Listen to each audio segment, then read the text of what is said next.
दष्ट चिकित्सा। अग्निदेव कहते हैं, वशिष्ठ, अब मैं मंत्र, ध्यान और औषधि के द्वारा सांप के डसे हुए मनुष्य की चिकित्सा का वर्णन करता हूं। ओम नमो भगवते नीलकंठाय। इस मंत्र के जप से विष का नाश होता है। धृत के साथ गोबर के रस का पान करें। यह औषधि सांप के डसे हुए मनुष्य के जीवन की रक्षा करती है।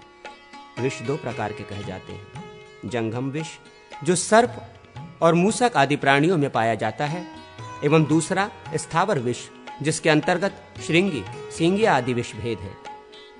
शांत स्वर से युक्त ब्रह्मा, क्षौ, लोहित, ही, तारक, ओम और शिव, होम, ये 4 अक्षरों का व्यति संबंधी नाम मंत्र है। इसे शब्द में तारक्ष गरुड़ माना गया है। ओम ज्वल महामते हृदयाय नमः। गरुड़ विशाल शिर से स्वाहा। गरुड़ शिखाय वषट। गरुड़ विषभंजन प्रभदेन प्रभदेन। वित्रासय वित्रासय विमर्दय विमर्दय कवचाय हुम। उग्र रूप धारक सर्व भयंकर भीषय भीषय सर्व दह दह भस्मी कुरु कुरु स्वाहा। नेत्रत्राय वौषट। अप्रतिहत शासनम वम हुम फट अस्त्राय फट। मात्रका मय कमल बनावे। उसके 8 दिशाओं में 8 दल हों। पूर्वादि दलों में 2-2 के क्रम से समस्त स्वर्ण वर्णों को लिखे। कवर्गादि 7 वर्गों के अंतिम 2-2 अक्षरों का भी प्रत्येक दल में उल्लेख करें। उस कमल के केसर भाग को वर्ग के आदि अक्षरों से अवरुद्ध करें तथा कर्णिका में अग्नि बीज रम लिखें।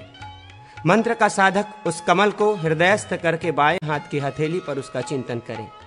अंगुष्ठ आदि में व्यति मंत्र के वर्णों का न्यास करें और उनके द्वारा भेदित कलाओं का भी चिंतन करें। तदनंतर चाकोर भूपूर नामक मंडल बनावे, जो पीले रंग का हो और चारों ओर से वज्र द्वारा चिन्हित हो। ये मंडल इंद्र देवता का होता है। अर्धचंद्राकार वृत्त जल देवता संबंधी है। कमल का आधा भाग शुक्ल वर्ण का है, उसके देवता वरुण है। फिर स्वस्थ चिन्ह से युक्त त्रिकोणाकार तेजोमय वही देवता के मंडल का चिंतन करें। वायु देवता का मंडल बिंदु युक्त एवं वृत्ताकार है, वो कृष्णमाला से सुशोभित है, ऐसा चिंतन करें। ये 4 भूत अंगुष्ठ, तर्जनी, मध्यमा और अनामिका इन 4 अंगुलियों के मध्य पर्वों में स्थित अपने निवास स्थानों में विराजमान हैं और सुवर्णमय नागवाहन से इनके वास स्थान आवेष्टित है। इस प्रकार चिंतन पूर्वक क्रमशः पृथ्वी आदि तत्वों का अंगुष्ठ आदि के मध्य पर्वों में न्यास करें। साथ ही व्यति मंत्र के 4 वर्णों को भी क्रमशः उन्हीं में विन्यस्त करें। इन वर्णों की कांति उनके सुंदर मंडलों के समान है। इस प्रकार न्यास करने के पश्चात रूप रहित शब्द तन्मात्रमय शिव देवता के आकाश तत्व का कनिष्ठा के मध्य पर्वों में चिंतन करके उसके भीतर वेद मंत्र के प्रथम अक्षर का न्यास करें। पूर्वोक्त नागों के नाम के आदि अक्षरों का उनके अपने मंडलों में न्यास करें। पृथ्वी आदि भूतों के आदि अक्षरों का अंगुष्ठ आदि अंगुलियों के अंतिम पर्वों पर न्यास करें तथा विद्वान पुरुष गंध तन्मात्रा आदि के गंधादि गुण संबंधी अक्षरों का 5 उंगलियों में न्यास करें। इस प्रकार न्यास ध्यान पूर्वक ताक्ष मंत्र से रोगी के हाथ का स्पर्श मात्र करके मंत्रज्ञ विद्वान उसके स्थावर जंगम दोनों प्रकार के विषयों का नाश कर देता है। विद्वान पुरुष पृथ्वी मंडल आदि में विन्यस्त व्यति मंत्र के 4 वर्णों का अपने श्रेष्ठ 2 उंगलियों द्वारा शरीर के नाभि स्थानों और पर्वों में न्यास करें। तदनंतर गरुड़ के स्वरूप का इस प्रकार ध्यान करें। पक्षीराज गरुड़ दोनों घुटनों तक सुनहरी आभा से सुशोभित हैं। घुटनों से लेकर नाभि तक उनकी अंग कांति बर्फ के समान सफेद है।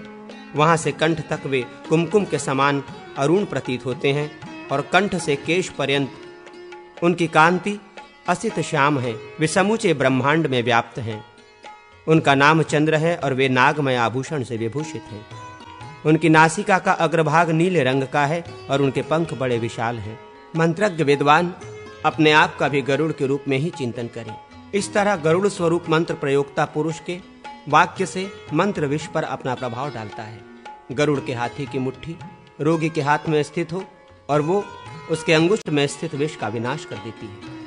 मंत्रज्ञ पुरुष अपने गरुड़ स्वरूप हाथ को ऊपर उठाकर उसकी 5 उंगलियों के चालन मात्र से विष से उत्पन्न होने वाले मद पर दृष्टि रखते हुए उस विष का स्तंभन आदि कर सकता है। आकाश से लेकर भुज बीज पर्यंत जो 5 बीज हैं उन्हें पंचाक्षर मंत्र राज कहा गया है। उसका स्वरूप इस प्रकार है।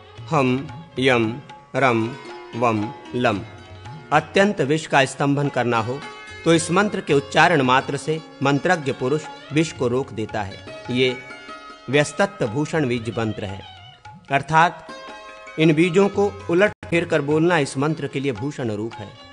इसको अच्छी तरह साध लिया जाए और इसके आदि में संप्लवन, प्लावय, प्लावय ये वाक्य जोड़ दिया जाए तो मंत्र प्रयोक्ता पुरुष इसके प्रयोग से विष का संहार कर सकता है। इस मंत्र के भली भांति जब से अभिमंत्रित जल के द्वारा अभिषेक करने मात्र से ये मंत्र अपने प्रभाव द्वारा उस रोगी से डंडा उठवा सकता है, अथवा मंत्र जप पूर्वक की गई शंख भेरियादि की ध्वनि को सुनने मात्र से ये प्रयोग रोगी के विष को अवश्य ही दग्ध कर देता है। यदि भूबीज, लम तथा तेजो बीज रम को उलट कर रखा जाए, अर्थात हम, यम, लंग, वंग, रम इस प्रकार मंत्र का स्वरूप कर दिया जाए तो इसका प्रयोग भी उपर्युक्त फल का साधक होता है, अर्थात उससे भी विष का दहन हो जाता है। भूबीज और वायु बीज का व्यत्यय करने से जो मंत्र बनता है वो हम, लम, रम, वम, यम विष का संक्रामक होता है, अर्थात उसका अन्यत्र संक्रमण करा देता है। मंत्र प्रयोक्ता पुरुष रोगी के समीप बैठा हो या अपने घर में स्थित हो, यदि गरुड़ के स्वरूप का चिंतन तथा अपने आप में भी गरुड़ की भावना करके रम, वम इन दो ही बीजों का उच्चारण जप करे तो इस कर्म को सफल बना सकता है। गरुड़ और वरुण के मंदिर में स्थित होकर उक्त मंत्र का जप करने से मंत्रज्ञ पुरुष विष का नाश कर देता है। स्वधा और श्री के बीजों से युक्त करके यदि इस मंत्र को बोला जाए तो इसे जानुदंडी मंत्र कहते हैं। इसके जप पूर्वक स्नान और जलपान करने से साधक सब प्रकार के विष, ज्वर, रोग और अपमृत्यु पर विजय पा लेता है। पक्षी पक्षी महापक्षी महापक्षी वी स्वाहा, पक्षी पक्षी महापक्षी महापक्षी शी स्वाहा ये दो पक्षीराज गरुड़ के मंत्र हैं। इनके द्वारा अभिमंत्रण करने अर्थात इनके जप पूर्वक रोगी को झाड़ने से ये दोनों मंत्र विष के नाशक होते हैं। पक्षीराजाय विद्वये पक्षी देवाय धीमहि तन्नो गरुड़ प्रचोदयात् ये गरुड़ गायत्री मंत्र हैं। उपर्युक्त दोनों पक्षीराज मंत्रों को रम बीज से आवृत करके उनके पार्श्व भाग में भी रम बीज जोड़ दें। तदनंतर दंत, श्री, दंडी, काल और लांगली से उन्हें युक्त कर दें और आदि में पूर्वोक्त नीलकंठ मंत्र जोड़ दें। इस प्रकार बताए गए मंत्र का वक्षः स्थल, कंठ और शिखा में न्यास करें। उक्त दोनों मंत्रों का संस्कार करके उन्हें स्तंभ में अंकित करें। इसके पश्चात निम्नांकित रूप से न्यास करें। हर हर स्वाहा हृदयाय नमः, कपिर्दने स्वाहा शीर्षे स्वाहा, नीलकंठाय स्वाहा शिखाय वषट, कालकुट विष भक्षणाय हुम फट कवचाय हुम। इससे भुजाओं तथा कंठ का स्पर्श करें। कृतिवास से नेत्रत्राय वौषट नीलकंठाय स्वाहा अस्त्राय फट। जिनके पूर्व आदि मुख क्रमशः श्वेत, पीत, अरुण और श्याम हैं, जो अपने चारों हाथों में क्रमशः अभय, वरद, धनुष तथा वासु की नाग को धारण करते हैं, जिनके गले में यज्ञोपवीत शोभा पाता है और पार्श्व भाग में गौरी देवी विराजमान है, वे भगवान रुद्र इस मंत्र के देवता हैं। दोनों पैर, दोनों घुटने, गुहा भाग, नाभि, हृदय, कंठ और मस्तक इन अंगों में मंत्र के अक्षरों का न्यास करके दोनों हाथों में अंगुष्ठ आदि उंगलियों में अर्थात तर्जनी से लेकर तर्जनी पर्यंत अंगुलियों में मंत्राक्षरों का न्यास करके संपूर्ण मंत्र का अंगुष्ठों में न्यास करें। इस प्रकार ध्यान और न्यास करके शीघ्र ही बंधी हुई शूल मुद्रा द्वारा विष का संहार करें। कनिष्ठा अंगुली ज्येष्ठा से बंध जाए और 3 अन्य उंगलियां फैल जाएं तो शूल मुद्रा होती है। विष का नाश करने के लिए बाएं हाथ का और अन्य कार्य में दक्षिण हाथ का प्रयोग करना चाहिए। ओम नमो भगवते नीलकंठाय चिह अमलकंठाय चिह सर्वयज्ञकंठाय चिह क्षिप क्षिप ओम स्वाहा अमल नीलकंठाय नैक सर्प विषपहाय नमस्ते रुद्रमन्वये।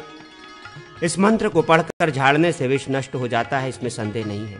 रोगी के कान में जप करने से अथवा मंत्र पढ़ते हुए जूते से रोगी के पास की भूमि पीटने से विष उतर जाता है। रुद्र विधान करके उसके द्वारा नीलकंठ महेश्वर का यजन करें, इससे विष व्याधि का विनाश हो जाता है।